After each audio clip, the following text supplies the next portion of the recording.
Hello everyone, welcome to our sports news channel. Here you are always well informed. I ask you to please subscribe to the channel. Leave your like and thank you very much. Heat held off the Mavericks 129-122 on Saturday night. Miami was desperate.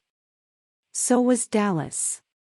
Jimmy Butler and the Heat had just enough to help their playoff position, while dealing the Mavericks a big blow.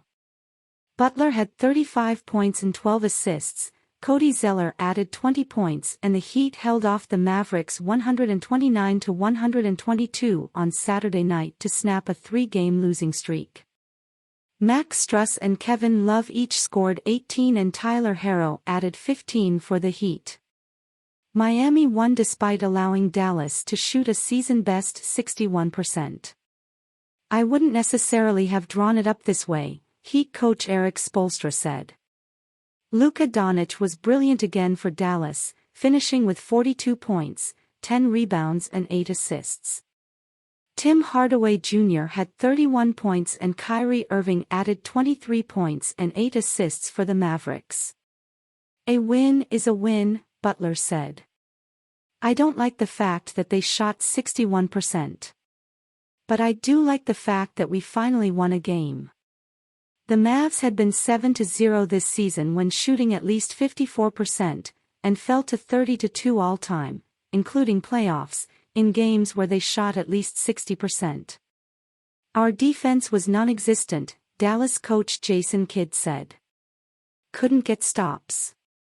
Both clubs went to the conference finals last season. The Heat are trying to get out of the play-in round, and the Mavericks are trying to just have a shot at the playoffs. The win moves Miami, 41-37, closer to securing no worse than the number 7 seed and most advantageous spot in the Eastern Conference play-in tournament. The Heat are now 2.5 games ahead of both number 8 Atlanta, 38-39, and number 9 Toronto, also 38-39. Miami moved within 1.5 games of number 6 Brooklyn, 42-35. Even if the Heat win out and finish with 45 wins, the Nets, who hold the head-to-head tiebreaker, would only need to go 3-2 in their final 5 games to ensure they would finish ahead of Miami. Meanwhile, it's a big blow to Dallas, 37-41. The Mavs fell a full game back of number 10 Oklahoma City, 38-40, in the race for the last Western Conference play-in spot, and worse, the Thunder own the head-to-head tiebreaker. Dallas is now 2 games back of number 9 Minnesota, 39-39, and just a half game ahead of number 12 Utah, 36-41. Just got to play hard, play with desperation, and anything can happen, Hardaway said. Anything can happen. Miami changed its starting lineup, partly out of necessity. Center Bam Adebayo didn't play because of a right hip contusion, so Zeller, starting a game for the first time since May 15, 2021, for Charlotte, took his spot, and Strus took the forward starting spot that had been held by Love since he joined the Heat in February. The moves paid immediate dividends.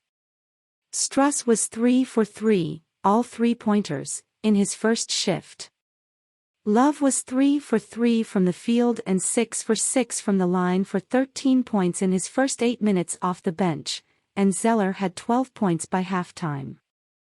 Love is always has been about winning, Butler said. As long as we win, he's not going to complain. It all helped add up to the third highest scoring first half in Heat history. Miami led 76-64 at the break, stretched the lead to 18 in the second half, then had to hang on in the final moments anyway. Tip NS. Mavericks, Dallas' string of 3 consecutive winning regular seasons will end. The best the Mavs can finish is 41-41. The Mavs fell to 5-16 in games where they allow more than 100 points. Dallas had 1 offensive rebound. Heat, Butler's 16 first-quarter points were his second most in any quarter this season. He had 17 in the third quarter against Milwaukee on February 4.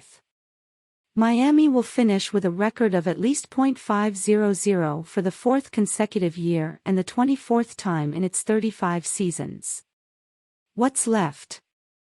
Dallas plays its final road game of the regular season at Atlanta on Sunday, then finishes with home games against Sacramento, Chicago, and San Antonio.